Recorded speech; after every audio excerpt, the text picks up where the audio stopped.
Islamic world کے ناظرین و سامعین السلام علیکم۔ اگر آپ کو ہماری ویڈیو پسند آئے تو ویڈیو کو لائک اور زیادہ سے زیادہ شیئر کریں اور چینل کو سبسکرائب کریں۔ حضرت ابن عباس کی روایت ہے کہ جس میں توبہ کا آخری وقت مقرر کیا گیا وہ ملک موت کو دیکھنے سے پہلے کا وقت مراد ہے۔ حضرت بکر بن عبداللہ مزنی سے مروی ہے کہ توبہ کا وقت بہت دراز ہوتا ہے، لیکن جب موت کے فرشتے نظر آنے لگتے ہیں تو توبہ کا وقت ختم ہو جاتا ہے اور بندہ بھی دنیا سے بے خیر ہو جاتا ہے۔ حضرت معاویہ بن ابو سفیان سے یہ واقعہ مروی ہے کہ رسول اللہ صلی اللہ علیہ وسلم نے بیان فرمایا، نبی فرمایا بنی اسرائیل میں ایک گناہگار شخص تھا، اس نے 97 انسانوں کو قتل کیا تھا۔ جب اس کو اپنی غلطی کا احساس ہوا تو ایک راہب کی خدمت میں حاضر ہو کر عرض کیا، اے راہب، میں نے کوئی برائی نہیں چھوڑی، یہاں تک کہ میں نے 97 انسانوں کو ناحق قتل کیا ہے، کیا میرے لیے توبہ کی کوئی راہ نکل سکتی ہے اور توبہ قبول ہو سکتی ہے؟ راہب نے کہا، اب تیرے لیے معافی کی کوئی صورت نہیں۔ یہ سن کر وہ شخص بڑا مایوس ہوا اور اس راہب کو بھی قتل کر چلا۔ جاتے جاتے ایک دوسرے راہب کے پاس پہنچا اور اپنی سابقہ تمام برائیوں کا ذکر کر کے توبہ کی صورت دریافت۔ دوسرے راہب نے بھی اس کو نفی میں جواب دیا، چنانچہ مایوسی کے عالم نے دوسرے کو بھی قتل کر دیا اور آگے بڑھا۔ ایک تیسرے راہب کے پاس گیا اور اسے بھی اسی طرح اپنے گناہوں کا ذکر کیا اور توبہ کی دریافت کی۔ تیسرے راہب نے اس کا یہی جواب دیا کہ اب توبہ کی کوئی صورت نہیں۔ یہ سن کر اس نے تیسرے راہب کو بھی قتل کر دیا۔ اب اس قاتل کی مقتولین کی تعداد 100 ہو گئی تھی۔ اس کے بعد ایک چوتھے راہب کے پاس آیا اور اس سے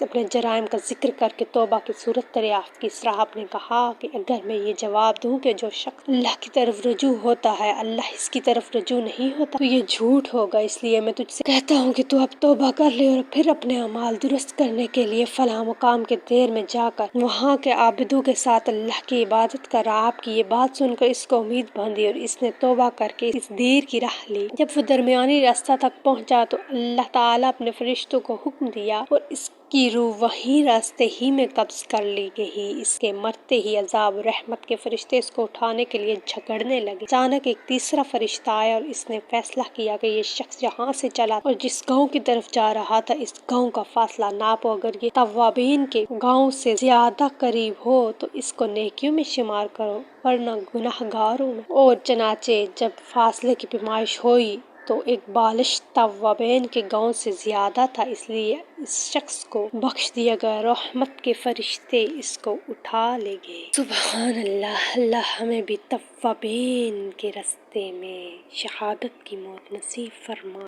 آمین۔ جزاک اللہ خیر۔ اگر آپ کو ہماری یہ کاوش پسند آئی تو کامنٹ باکس میں اپنی رائے کا اظہار کریں اور ویڈیو کو برائے مہربانی لائک اور زیادہ سے زیادہ اپنے دوستوں میں شیئر کریں اور چینل کو ضرور سبسکرائب کریں تاکہ ہماری حوصلہ افزائی ہو سکے اور آپ کو ہماری نئی آنے والی ویڈیو بر وقت مل سکے۔ شکریہ۔